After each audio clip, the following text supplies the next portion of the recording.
नमस्कार मित्रांनो, सुप्रभात. स्वागत आहे तुमचं आपल्या नव्या ब्लॉगमध्ये. आता आपण संघाच्या प्रभात शाखेत जात आहोत.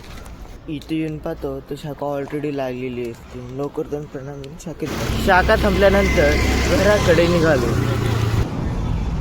त्यानंतर पुरणपोळींची ऑर्डर देण्यासाठी गेलो.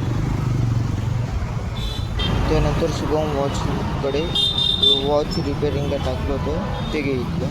Hello friends, good afternoon. आता दुपारची वेळ झाली. जेवण वगैरे झालं. त्यानंतर मी आता सलाकार वेब सिरीज पाहायला सुरुवात केली. नमस्कार मित्रांनो, शुभ संध्याकाळ. आता संध्याकाळची वेळ झाली. आता आपण चाललो आहे संघाच्या शाखेत. इथं संघस्थानावर येऊन पाहतो ते एकही संयोजक उपस्थित नव्हता. आता 3 पोरं इथं आलेले आहेत. शाखेतून घरी आल्यानंतर थोडं बसलो आणि नंतर क्रिकेट मॅच पाहायला सुरुवात केली.